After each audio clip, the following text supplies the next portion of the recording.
My fellow bassists, welcome back. So in this month's Patreon poll, one of the top choices was how to play with good feel. Feel is definitely one of the most mysterious concepts out there when it comes to music. Often we watch a great bass player and we know that the bass line feels good, but we might not actually know why it feels good. This often leads people to say things like, you just can't teach feel, to which I say that's a load of Playing with good feel can be broken down into 5 really important elements of music that are most definitely practicable. These 5 elements are tone, timing, technique, articulation, and space. If you can become a master of these 5 elements, then you just won't be able to stop yourself from playing with good feel. The only question that remains is, how do you master these elements? And as always, the answer is, you practice exercises that are designed to help you work on each of those elements, and then you apply them to real-world musical situations. Today we'll just focus on what to practice, and we'll start with tone. We're going to use one bass line over and over again to demonstrate each of the different elements, and for this first time I'll try my best to use good tone, timing, articulation, technique, and space.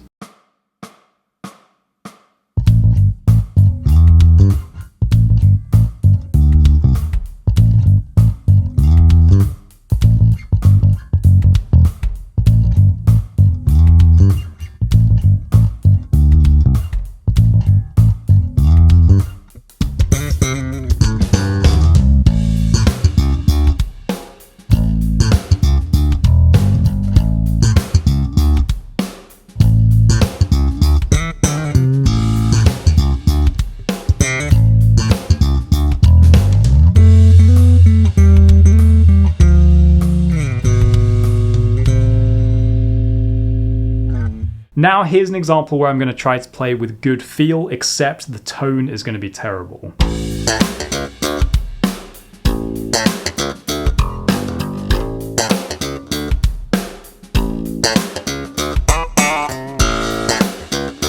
So as you can hear, tone is very important when it comes to having good feel. Of course, there's not just one good tone, and the definition of a good tone changes from song to song. Right now I'm using pretty much my standard clean tone, which I get by running through my quad cortex, which goes into the Apollo Twin interface. I'll put the settings up on the screen so you can get an idea of what I'm doing. On my bass, I have the bass knob at 10, the mids at 8, and the treble at 8. And lastly, tone doesn't just come from your bass settings and your amp settings, it is also in the hands. At the beginning, you might have noticed that I was just using my index finger to fret the notes, and then my other fingers to mute the string. This creates a nice percussive thumpy tone, and it's just one example of how you can use your hands to get different tones that really affect the feel.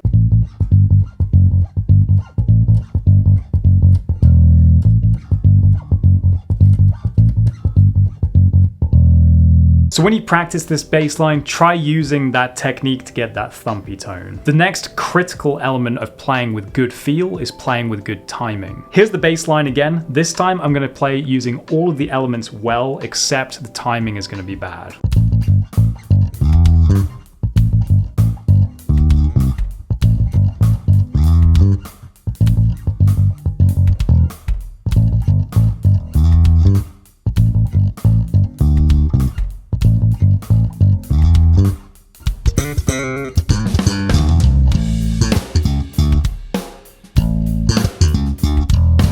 So as you can hear, if you're always rushing ahead of the beat and then dragging way behind the beat, the feel just becomes terrible. In order to improve your timing, you need to start by practicing with a metronome or ideally backing tracks. Start with easier songs so you can really focus on listening to the backing track or metronome and making sure that you're really landing perfectly on every beat. Also, record yourself while you're practicing so you can listen back and analyze whether you're rushing or dragging.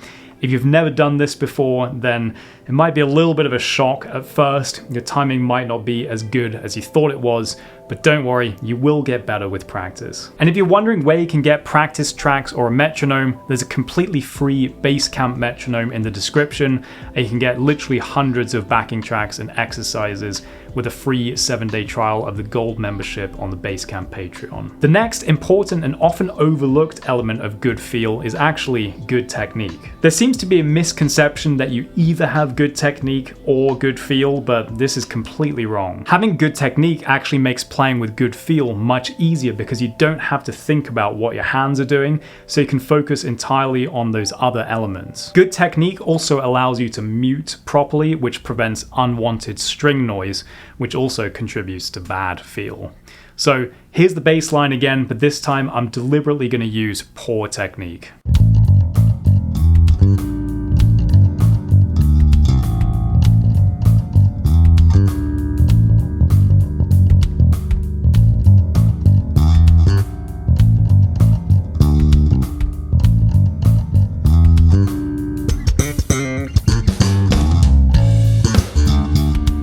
So this is why I create all of those technique exercises for you. It's not just so you can play as fast as possible, it's actually so you can play whatever you want with good feel. So make sure to practice technique exercises as much as you can. The next element of good feel is articulation.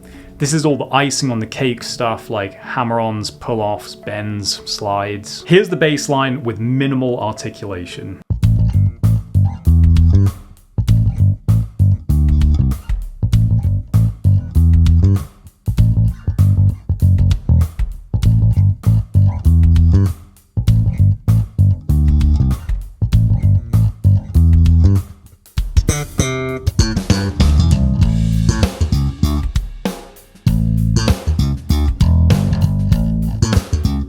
As you can hear, it sounds a bit boring and lifeless compared to when I mix up the articulations. To get better at using articulations, try to find bass lines or exercises that you like the sound of and that use a variety of articulations, like the one in this video, and then try to match the articulations as closely as possible. You can also feel free to experiment by adding your own hammer-ons, pull-offs, bends, and slides, even if they're not there in the original, and record it and listen back and pay attention to what effect it has on the feel. And the last element of good feel is space. This one also often gets overlooked because we rarely think about how to do less. Here's the bass line again, but I'm deliberately going to leave no space at all.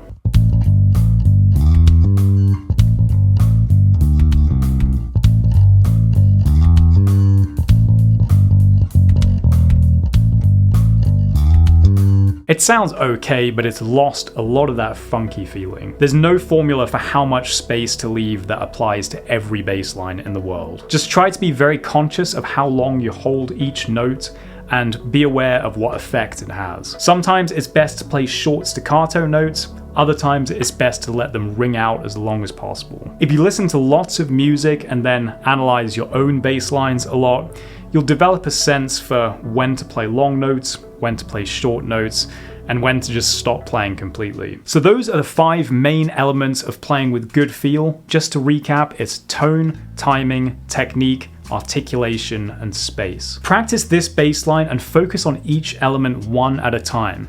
So practice it a few times and just focus on getting the best tone that you can. Then practice it a few more times and focus entirely on using good timing. And just go through each element like that one by one, and then finally put them all together at the end. At that point, everyone will just say, wow, you've got such a good feel. It's just so natural to you. Do that with either the free Basecamp metronome below or the hundreds of backing tracks and tabs that you can find on the Basecamp Patreon. And just keep practicing this stuff over and over again, and eventually you'll just develop this incredibly mysterious, natural talent called having good feel. Thanks for watching, have fun practicing, and I'll see you in the next lesson.